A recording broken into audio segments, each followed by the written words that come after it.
Hello my dear students, this is Pradeep sir. आज हम बात करने वाले हैं क्लास 10th के चैप्टर नंबर 8 ट्रिग्नोमेट्री पर।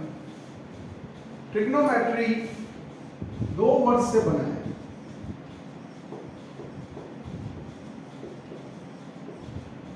ट्रिग्नॉन एंड मेट्री। ट्रिग्नॉन का मीनिंग होता है ट्रायंगल और मेट्री का मीनिंग होता है टू मेजर। सो इस चैप्टर में हम क्या करते हैं, if some of the sides and angles of a triangle is given we can find the remaining sides and angles of the triangle. Meaning यदि हमें कुछ साइड्स और एंगल्स किसी ट्रायंगल के गिवन है, उनकी हेल्प से हम रिमेनिंग साइड्स और एंगल्स ट्रायंगल की फाइंड कर सकते हैं। सो जो ट्रिग्नोमेट्री चैप्टर है, इसमें हम कौन से ट्रायंगल यूज करते हैं? Generally we are using a triangle. कौन से जनरली ट्रायंगल यूज करते हैं? Right angle triangle. Right angle triangle का बच्चों आपको पता है ना, right angle triangle is a triangle in which one angle is 90 degree. तो आपको एंगल सम प्रॉपर्टी भी पता होगा। एंगल सम प्रॉपर्टी किस किस बच्चों को पता है? एंगल सम प्रॉपर्टी में क्या है? Sum of the all three angles of a triangle is 180। तीनों एंगल्स का सम ट्रायंगल में कितना होता है बेटे? 180। Suppose this is A, B and C. So angle A plus angle B plus angle C is 180 degree. So this is angle sum property. अब angle A आपका 90 degree है, तो b प्लस सी का सम कितना हो जाएगा? ये भी 90 हो जाएगा, तो 180 माइनस 90। तो ये b और c दोनों कौन से एंगल हुए? Acute angles. कौन से एंगल हुए बेटे? Acute angles. तो जो ट्रिग्नोमेट्री है उसके लिए हमें कौन से ट्रायंगल पे काम करना होता है? Right angle triangle. और राइट एंगल ट्रायंगल में हमें कौन से एंगल्स चाहिए? Acute angles. तो बेटे जहां पे राइट एंगल ट्रायंगल आ जाती है, आपको एक थ्योरम याद आ गई होगी। That theorem is Pythagoras theorem. Pythagoras theorem आपको पता ना बेटे? Perpendicular square plus base square is equal to hypotenuse square. So in this triangle यदि हम बी एंगल से बात करें तो बी के ऑपोजिट वाली कौन सा होगा? This is perpendicular, this is base and this is hypotenuse. So perpendicular square plus base square is equal to hypotenuse square. So in the right angle triangle, if हमें कोई भी दो साइड्स पता हो, जैसे परपेंडिकुलर और बेस पता है तो हम हाइपोटेन्यूज निकाल सकते हैं, हाइपोटेन्यूज और बेस पता है तो हम परपेंडिकुलर निकाल सकते हैं। इस तरह किसी भी दो साइड से हम थर्ड साइड निकाल सकते हैं। अब बेटे हम बात करते हैं ट्रिग्नोमेट्रिक रेशियो की। Trigonometric ratios.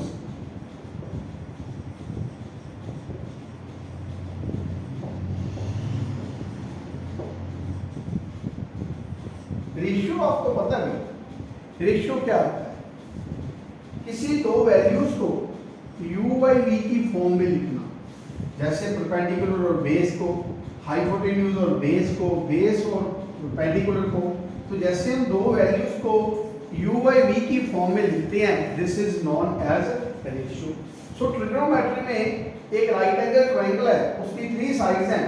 दो दो साइड्स को हम कैसे लिखते हैं? u बाई v की form. That is known as trigonometric ratio. पर उसके लिए हमें क्या चाहिए? एक एक्यूट एंगल का पता होना चाहिए with respect to some acute angle. तो इस तरह हम क्या फाइंड करते हैं? Trigonometric ratios.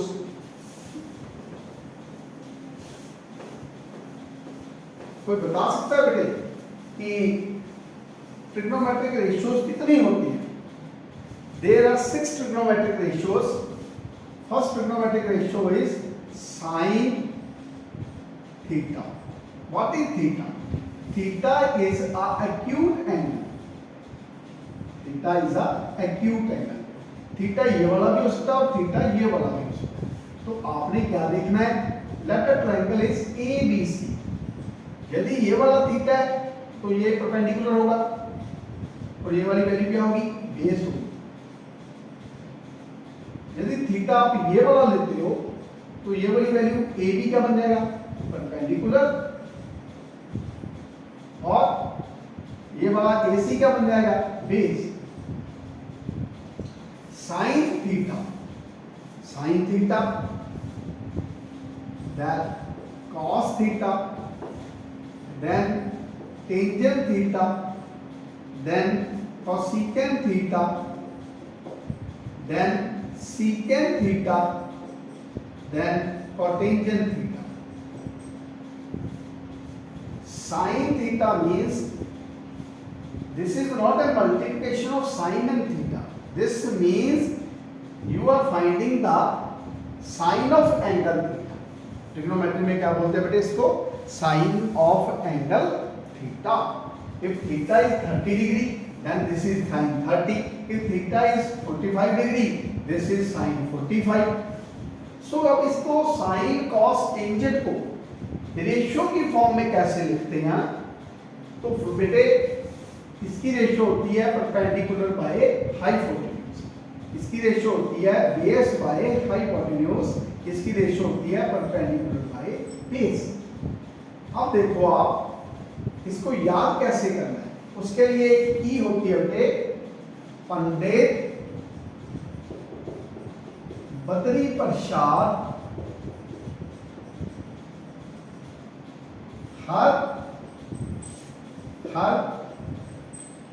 बोले सोना चांदी तोले। क्या बेटे आपको की बताई मैंने, पंडित बद्री प्रसाद हर बोले, पंडित बद्री प्रसाद हर बोले सोना चांदी तोले। तो क्या करोगे, सोने का एस ले लो, S means sine theta, S से क्या बना लो, साइन थीटा।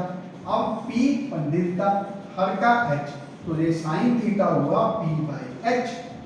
सी से आप लोगे कॉस थीटा, कॉस थीटा क्या होगा, बी बाई एच, और टी से ले आप टेंजेंट थीटा, तो टेंजेंट थीटा होगा आपका P by B, P by B. So these are the three trigonometric ratios: sin theta p by h, cos theta p by h, tangent theta p by b। अब आपको cosecant find करना है। cosecant होता है बेटे 1 by sin theta, 1 by sin theta को हमने क्या लिखा है, p by h। इसको रेसिप्रोकल करोगे बेटे, this becomes ph by p। Easy लग रहा है ना सभी को। अब secant theta 1 by cos theta होता है, 1 by b by h, cos theta हमने क्या लिखा था, b by h, तो 1 by b by h, इसको रिवर्स करोगे बेटे क्या बनेगा, h by b। अब cotangent theta, this is 1 by tangent theta, so this is 1 by p upon b, this is equal to b upon p। So these are the 6 trigonometric ratios। One ratio is sin theta, second is cos theta, third is tan theta, fourth is cosecant theta, fifth is secant theta, and sixth is cotangent theta। So these are the 6 trigonometric ratio। इसको याद करने के लिए कौन सी की use करेंगे, पंडित बद्री प्रसाद हर बोले सोना चांदी तोले।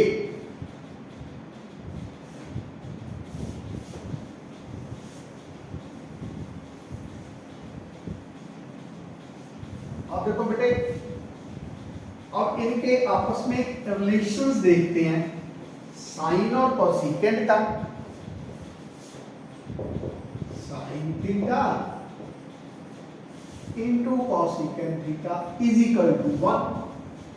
देखो कैसे है, sine theta into cosecant theta is inverse of sine theta.